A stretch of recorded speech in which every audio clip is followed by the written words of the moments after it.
2025-жылы Selfie долбоору пайда болуп, дароо эле маданий диалогдун эң ири жана эң жаркын музыкалык символдорунун бири катары өз ордун тапты. Бул жөн гана конкурс эмес. Азия жана Кавказ өлкөлөрүнөн келген эң таланттуу артисттерди бириктирген мейкиндик болду.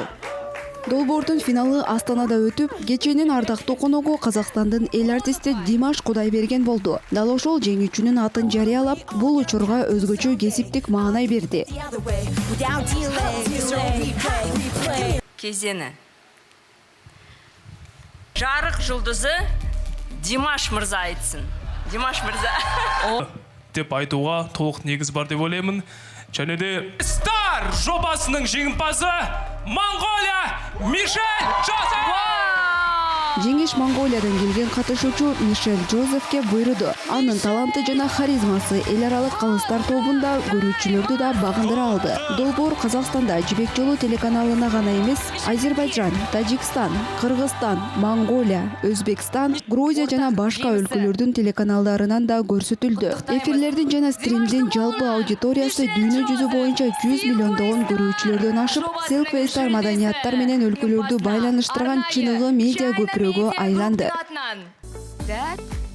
Ушул контекстте 2025 жылдагы бүткүл маданий жыл ар бир жылы жалпы өндүгүч өткөн окуялардын мозаикасы сыяктуу калыптанды. Казакстан тамырын сактоо менен бирге тайманбастан эксперимент жасай алган чекитке жетти. Ошондуктан бул жылы классика менен авангард, эпос менен заманбап бий, камералык музыка менен масштабдуу сахналык долбоорлор абдан органикалык түрдө жанаша жашады. Йоган Себастьян Бахка жана анын замандаштарына арналган фестиваль Астана опера театрынын дубалдарында өтүп, өзгөчө интонацияны дароо жаратты. Бул жерде барокко музыкасы жандуу угулду. Анткени академиялык музыка сөзсүз түрдө катуу же алыстатылган болууга тийиш эмес. Ал жаралгандан бери 3 кылым өтсө да актуалдуу жана таң калчудай заманбап боло алат.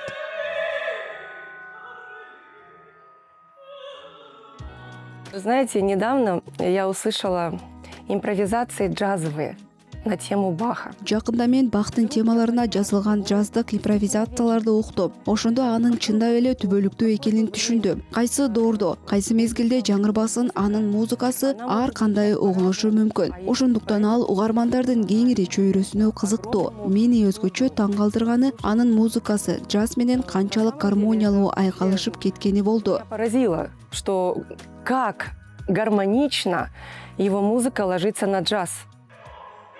Бах фестивалынын барокколук тынчтыгынан кийин 2025 жыл кескен, бирок абдан логикалуу бурулуш жасады. Жайлоону, жай басууну үйрөткөн музыкадан демиңди ичинен кыстырган киного өттү. Бах убакыт жана түбөлүктүүлүк жөнүндө айтса, кино бул жерде жана азыр адам өмүрүнүн морттугу тууралуу сүйлөдү. Ошентип өлкөнүн маданий мейкиндигинде биринчи казакстандык фильм «Кырсык» кайтадан пайда болду. Фильмдин идеясы иш бөлмөдө же жанрдык ийгиликке эсептелип жаралган эмес. Ал чыныгы байкоодон пайда болгон. Бир нече жыл мурун режиссер Думан Эркинбек кичинекей айылга барып, анын четинде миллиондогон куб суу кармап турган дамбаны көргөн. Ошондо табигый суроо жаралган. Эгер дамба бузулса, эмне болот? Бул суроого жооп 2025 жылы чоң экранда таасирдүү түрдө берилди.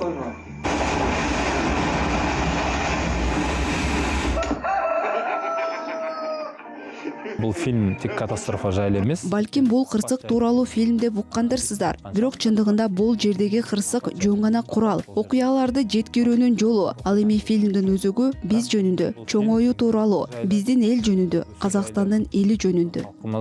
Казакстан халкы жайлы. Тасманын башкы каарманы өзүнчө жана жеке амбицияларына көбүрөөк көңүл бурган шаардык жаш жигит Рауан. Ата-энесинин каалоосу менен ал өзүнө бөтөн көрүнгөн айылга барып калат. Бирок дамбанын жарылышы айыл менен кошо каармандардын мурдагы жашоосунда жууп кетет. Фильм «Кайтадан» деп аталат. Бул казак тилинен которгондо кайра, жаңыдан дегенди билдирет. Бул жөн гана метафора эмес, кээде трагедия аркылуу берилген экинчи мүмкүнчүлүк тууралуу окуя. Тасманын авторлору компьютердик графикадан атайын баш тартышкан. Бул жерде кырсыкты тартып коюшкан жок. Аны чындап куруу, чыныгы шартта жардырышкан. Ауылдың макетін жасадық, дамбаның макетін жасадық.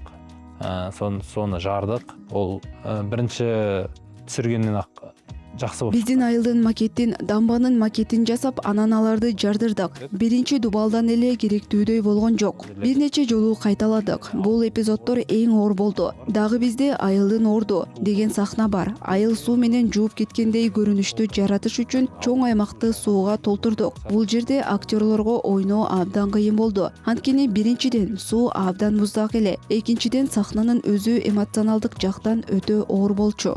біздің жасаганымыз Белгилүү бир мааниси бар. Ойлонууга түрткү берген фильм жараттык деп айтууга болот. Айкалышкан тартууларды колдондук. Мунун баары менимче жаңы, таза өң түс алып келди.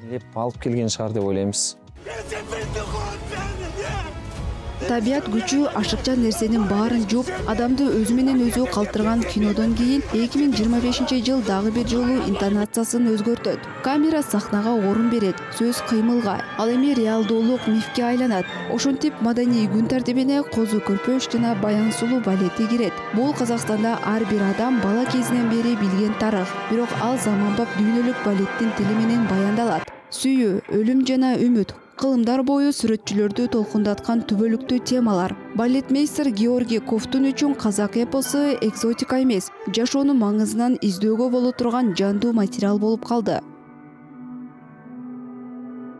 С Востоком меня связывают, лет 30. Чыгыш мени менен, балким, 30 жылдай убакыт байланыштырып келет.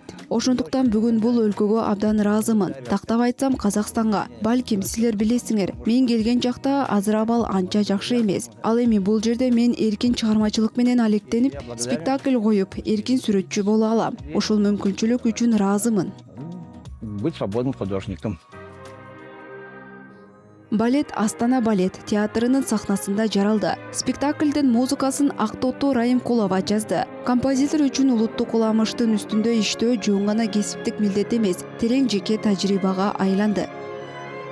Это сам по себе крупный жанр, и он предполагает очень такой определенный опыт уже композиторского. Бул өзү чоң жанр. Ал композитордук жазуунун белгилүү бир тажрыйбасын талап кылат. Бул иш сунушталганда мен ага өзгөчө толкундоо менен мамиле кылдым. Мен үчүн заманбап партитура жаратуу абдан маанилүү болду. Заманбап жазуу стилин сактап, ошол эле учурда улуттук негизибизди абдан аяр сактоо керек эле. Анткени бул улуттук уламыш. На нашу национальную основу, потому что это национальная легенда. В этом спектакле зритель, который... Бул спектакльге келген көрүүчү ар кандай балеттик багыттарды көрөт. Бул бир түстүү синтез. Дал ошол синтезден жалпы көркөм сүрөт жаралат. Анткени спектакльде гротеск да бар, классика да бар, элдик фольклор да камтылган. Ошондуктан мен ушул ойду жеткирүү үчүн керектүү болгон бардык боекторду колдондум.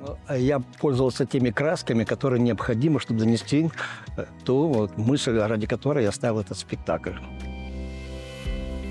2025-жыл дагы бир маанилүү кадам жасады. Казакстанды дүйнөлүк көркөм өнөр тарыхы менен түз диалогко алып чыкты. Астанада Пабло Пикассонун параграфтары аттуу көргөзмө өттү. Европадагы жеке коллекциялардан алып келинген Пикассонун 51 оригиналдуу литографиясы Казакстанга алгач ирет көрсөтүлдү. На самом деле, то есть самая сложность это как раз... Чындыгында эң чоң кыйынчылык коллекцияны алуу. Биз жеке коллекционерлер менен иштейбиз. Бардык эмгектерди дал ошолордон алабыз. Пикассонун көргөзмөсүн алуу үчүн биз да кезек күттүк. Буга чейин Далини да алып келгенбиз. Макулдашуулар узакка созулат. Бул көбүнчө бюрократиялык, күнүмдүк маселелер убакыт, бюджет жана ушул сыяктуу шарттарды тактоо менен байланыштуу. Согласование по времени, бюджетам и подобному. Көргөзмөнүн параграфтар деген аталышы жөн гана жерден тандалган эмес. Бул жердеги ар бир литография чоң тексттин өзүнчө бир бөлүгү сыяктуу кабыл алынат. Ал текст сөздөр менен эмес, сызыктар менен жазылган. Баары чогулуп сүрөтчүнүн визуалдык өмүр баянын түзөт. Форманын алгач изилдөөлөрдөн тартып, согуш, адам жана дүйнө тууралуу жетилген философиялык ой жүгүртүүлөргө чейин. Мунун баары образдар аркылуу жашырылып берилген. Пикассо всегда ловил...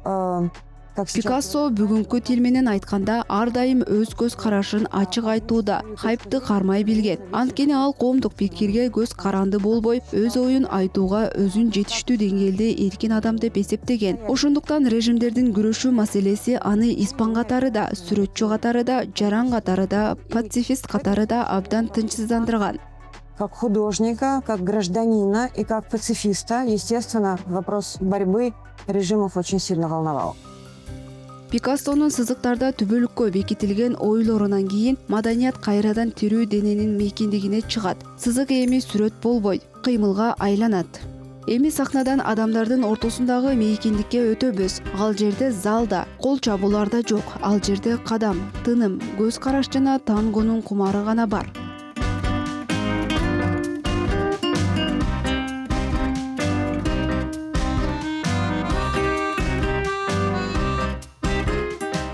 Танго бул жөн гана бий эмес, бул келишим, тиүү. Ушул жерде жана ушул учурда жанаша бийлөөнү тандоо. Бул тил. Ал эми ар бир тил сыяктуу эле танго да убакытты, көңүлдүү жана аракетти талап кылат. Казакстандагы тангонун жолу кокусунан башталган эмес. Все началось с любви к танцу, все началось... Бары бийге болгон сүйүүдөн, тангого болгон сүйүүдөн башталган. Андан кийин бул сүйүү улам өнүгүп отурду. Бул бийдин тереңирээк изилдеген сайын аны жөн гана бий эмес экенин түшүнөсүң. Бул бүтүндөй философия, бүтүндөй маданият, бул поэзия, бул музыка. Музыка. Культурный центр мы открыли в 23. Маданий борборду биз 2023 жылдын кол жайында ачтык. Бирок чындыгында бул ага чейинки көп жылдар бою жүргүзүлгөн эмгектин жыйынтыгы. Биз негизинен маданиятты, Аргентин маданиятын өнүктүрүп жатабыз. Аргентина жөнүндө эмне билебиз? Биринчиден футбол, эт жана танго. Албетте биз танго менен алектенебиз. Во-первых, это у нас футбол, мясо и танго, да. То есть и мы занимаемся, безусловно, танго, да. Бул жерде чынчыл айтылган маанилүү айырма да бар. Европалык танго менен Аргентин тангосу эки башка дүйнө. Это европейская танго, которая вышла из аргентинского. Бул Аргентин тангосунан чыккан европалык танго. Ал тангонун эң негизги маңызын жоготкон. Анткени тангонун маңызы социалдык бий. Бул ар түрдүү адамдардын ортосундагы баарлашуу тили. Ал эми бул тил импровизация. Язык общения между разными людьми. И этот язык общения – это импровизация. ЮНЕСКО Аргентин тангосун адамзаттын материалдык эмес маданий мурасы катары 2009 жылы эле тааныган. Ал эми Казакстанда танго бара-бара өзүнүн ритмин тапты. Милонгаларда, залдарда, ачык асманда, жылдыздардын алдында. В 2019 году 2019 жылы Аргентинанын Росарио шаары менен биздин Алматы шаары эгиз шаарлар болуп калышкан. Жыл сайын 5 айынын 16-сы Казакстандын желеги көтөрүлөт. флаг Казахстана. Импровизация диалогтун формасына айланган тангодон кийин маданий жыл дагы бир кадам таштайт. Заманбап искусствонун жаңы мейкиндигин ачууга Алматы Museum of Arts музейине. Музей построен. Музей ишинин эң жогорку заманбап стандарттары боюнча курулган. Мен үчүн эң маанилүүсү музейдин өзү жана архитектурасы конокторго жай басууга, тынчтыкты табууга шарт түзөт. Заманбап архитектура, заманбап музей иши искусствону өз ыргагында изилдөөгө мүмкүнчүлүк берет. Ошондуктан дем алып, эс алып, ой жүгүртүп жана баарлаша ала турган мейкиндиктин бар экени абдан жакшы. Экспозиция Казакстандык искусствонун ондогон жылдар аркылуу жасалган саякаты катары түзүлгөн. 60 жылдардагы сүрөтчүлөрдөн тартып, өтмө 90 жылдарга жана 21 кылымдын медиа артына чейин 700дөн ашык чыгарма муундардын диалогун жаратат. Мне кажется, можно, да, вот современное искусство Казахстана в целом... Менимче, Казакстандын заманбап искусствосын толкундарга бөлүүгө болот. Биринчи толкун Советтер Союзунун ыдырашы маалында жаралган. Ал эми 2010 жана 2015 жылдары пайда болуп, азырда өнүгүп жаткан жаңы толкун Казакстанды заманбап жана глобалдашуу контекстине көбүрөөк алып чыгууда. Казахстан в контекст современности и современной вот этой глобализации. Мы, честно говоря, не ожидали, что наш новый... Чынын айтсам, жаңы музейибиз мындай чоң кызыгууну жаратат деп күтпөгөнбүз. Алгачкы 3 күндө бизге 14 000 адам келди. Биринчи айда 60 000. Алардын дээрлик 40% жаштар. Биз Алматыны кандайдыр бир өзгөчө шаар катары көрсөтүүнү максат кылган жокпуз. Тескерисинче, шаарыбызды глобалдык контекстте кошууну кааладык. Показать Алматы каким-то определенным городом. Мы хотели, наоборот, вписать наш город в глобальный контекст. 2025 жыл Казакстандын маданий чөйрөсүндө ушунчалык бай жана мазмундуу болду. Ошонун баары бир эле чыгарылышта айтып берүү мүмкүн эмес. Кадр сыртында ондогон премьералар, көргөзмөлөр, ысымдар жана ачылыштар калды. Биз сөзсүз улантабыз. Маегибизди да бул керемет маданий вайбка терең сөңгүп кирүүнү да.